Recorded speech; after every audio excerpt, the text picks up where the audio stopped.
All right, UPS has delivered. Got a bunch of assorted gaskets, bolts, and fixtures. Most of these things are for the timing belt and water pump project. I just found so many gaskets that were probably intended to be lifers, but they were sus. So I got a bunch of new things, and some things I have to I have to label them because I don't remember everything that I ordered. I'm working on multiple cars. Sometimes, like this one, I don't even know why I ordered that bolt, but I did. I go back to the website, print out my, pull up my order, and go through the parts diagram.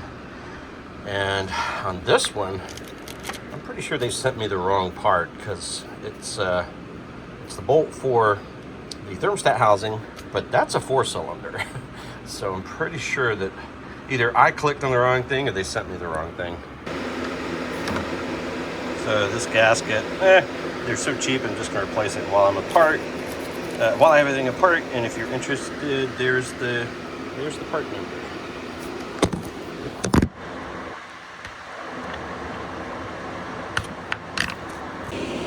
This is proof that I sometimes get carried away. This is the timing belt idler pulley bolt, and there's your part number. I have no idea why I ordered a replacement. Apparently, you can't trust me late at night with a credit card in hand and a parts diagram on my computer. But all right, since it's here, I'm going to replace it. Time to replace that valve cover gasket as well. There's your part number for the valve cover gasket. The spark plug port seals, and then those other grommets are a part of the seal for the 4 bolts which hold on the valve cover. So the old spark plug portal gaskets did have some RTV on them, as did the get it in focus, the original valve cover gasket. My understanding is that Honda designed this gasket so that RTV is used on the spark plug holes, and I'm not going to put any on the broad area that's easy, but my understanding is Honda needs RTV to seal around the camshaft. I forgot the word, but it's the thing that holds the camshaft down. So when I'm ready to install, I'll put RTV through here on both ends. Here's a comparison of the new valve cover fastener seals and the old ones. And you know, you're just not going to get a 33-year-old car that doesn't have a bunch of you know, dry rot on the sealing points. So these are fairly inexpensive. If you have your engine out, might as well do it. In the home stretch here of getting ready to completely tie this down. So there's the crank.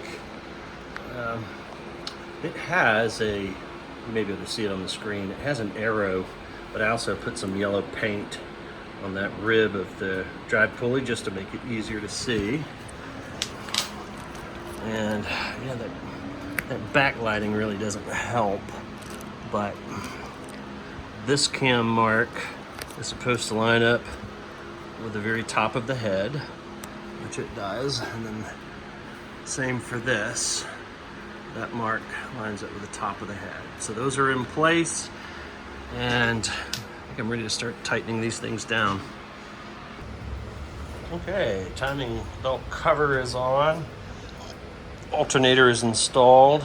New to me, air conditioner compressor. Shipped over from Japan. The original one was seized up, and I can't find a new one to buy. Out of production and hard to find. But I found a used one that does work. I tested the electromagnetic clutch earlier. So I've got my belts tight, and I've turned the engine over.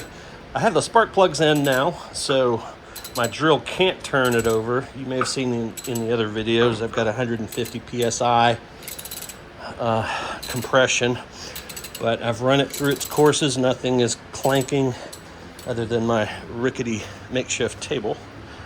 And it's progress.